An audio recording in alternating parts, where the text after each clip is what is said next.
Welcome back, and the big breaking story at this hour, another blow to the embattled founder of financial technologies, Jignesh Shah.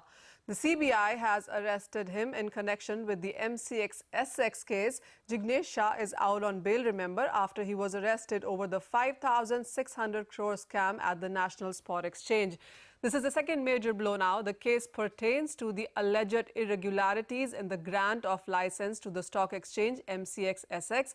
The CBI had filed an FIR 2 years ago, naming 4 SEBI officials, another senior lawyer as well, and the latest developments, of course, have started in today. In the morning itself, we told you on how the CBI had raided many offices of MCX, MCX-SX and FTIL as well. And the latest development was that CBI had taken Jignesh Shah for questioning to the CBI headquarters. And the latest, of course, is that they have put him in custody and he would be produced in court tomorrow.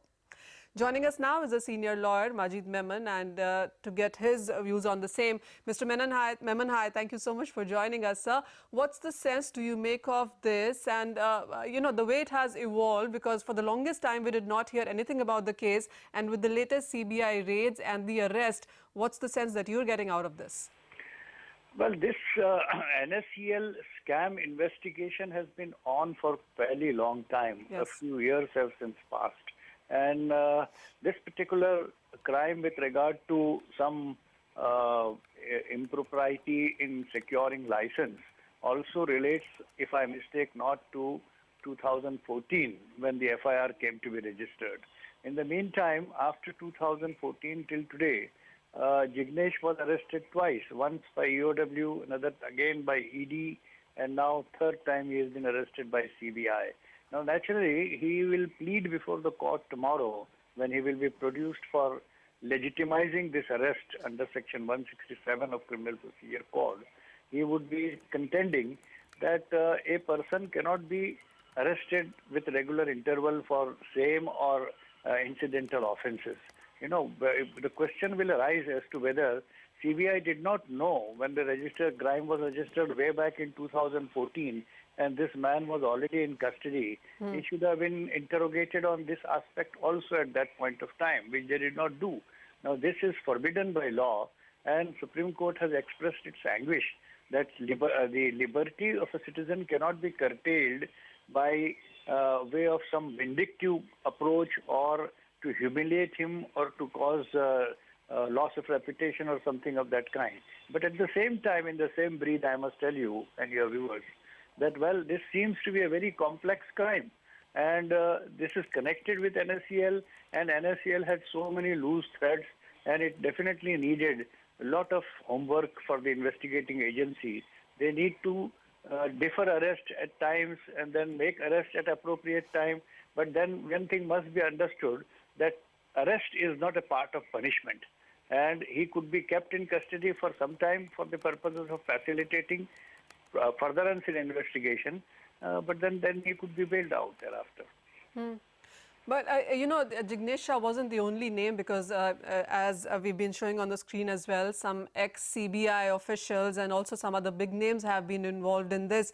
What's the sense of you seeing Jignesh Shah being arrested in this one? Well, therefore, I am telling the same thing, that, well, there should be no selective arrest.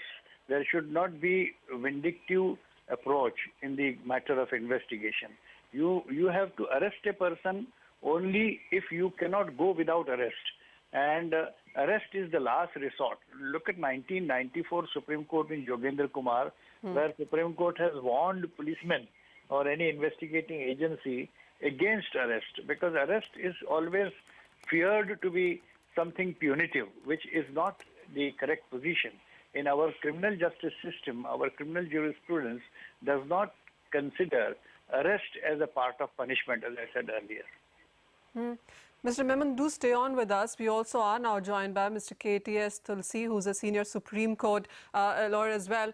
Mr. Tulsi, hi, thank you so much for joining us as well. What's the initial sense that you make that this case seems to be really taking? Because for the last couple of years, Jignesh Shah has been battling the NSEL case, and now the MCX-SX registration case, the FIR, that also has come into picture, and the latest arrest has been made on that basis.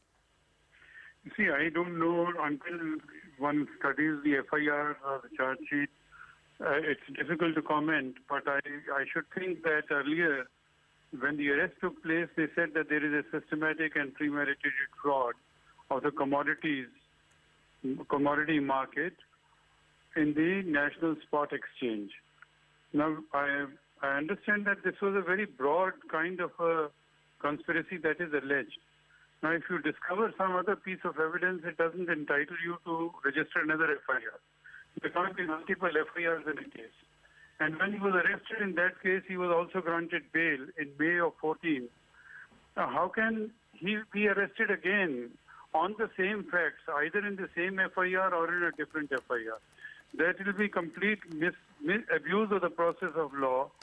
And you can't simply say that he is being arrested for not cooperating. What do they mean by not cooperating? Not cooperating means that he is not willing to confess. And that is a constitutional right of every citizen. You can't arrest a person for not cooperating. Cooperating means that I must turn into a witness against myself. So therefore, I really think that this is gross misuse of the power. As it is, the 90% of the arrests that are made in India are unnecessary. And we unfortunately begin our investigation with arrest rather than arrest being the culminating point of the investigation. Mr. Tulsi, since this has happened now, and of course he will be produced in court tomorrow, what's your sense on what road can it take ahead from here on then? You see, I don't know much about this except whatever is available in the media. So I really don't have any copy of the FIR. I don't have copy of the charge sheet to be able to say anything. I'm sure the lawyers who appear for him will consider this. But I can tell you that in India, we have a rule of law, and there is constitutional law which prevails over everything else. And it's not possible for the police to continue to arrest a person on the same facts and the same allegations time and again on the mere pretext that he is not cooperating. In any case, in the same case, the arrest can take place only in the first 15 days. And if he has been released on bail, thereafter, I don't think arrest is permissible for the purpose of investigation or interrogation. Your point is well taken, Mr. Tulsi. We also have Mr. Memon who's been listening to you. Mr. Memon would want your view on this one as well. Of course, these are two very different cases. One, of course, is being looked after by ED, and this one, the latest arrest has come in from CBI here.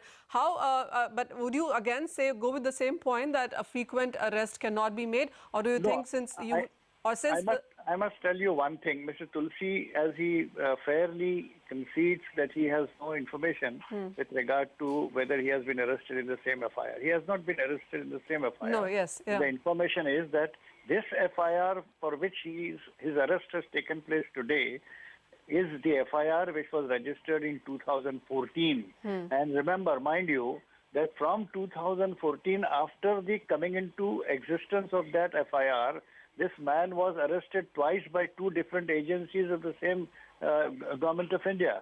Now it was EOW earlier than ED. So therefore, and this FIR was already in existence. Why was he not questioned when he was in custody in this FIR also? You see, different wings cannot treat a citizen like a vegetable to be tossed from one plate to another. What is this? Why was he not? The fundamental question that is likely to be raised tomorrow when he will be produced is that I was in custody after 2014 when this FIR was very much in existence. Why did not CBI rise from slumber and question me then when I was in custody? And why my custody is required So, sir, now? what you are saying is that the cases might be valid and there might be evidence as well which goes against Jignesh Shah. But the point being that so many arrests perhaps don't stand tall. No, remember one more thing. As I said earlier, that arrest is not a part of punishment. Arrest is not to humiliate a citizen. Arrest is not be a weapon for vindictive, approach by the agency or by some people behind that. Therefore, Jignesh Shah would not have much difficulty in securing bail in this case. Your point is well taken, Mr. Memon, and Mr. Tulsi as well. Thank you so much, gentlemen. So that really seems to be the point, that these are different cases. The FIR for this one was filed in 2014. And of course, this is about MCX registration and by SEBI, and there were some other names as well involved. But as the eminent guys, people are telling us that yet again and again, arrest of Jignesh Shah seems like a bigger thing here, because while there must be many cases, once he has been arrested, most of these cases or most of these questionings should have been done at that point in time as well. But we will, of course, continue to track this news for you after this very short break.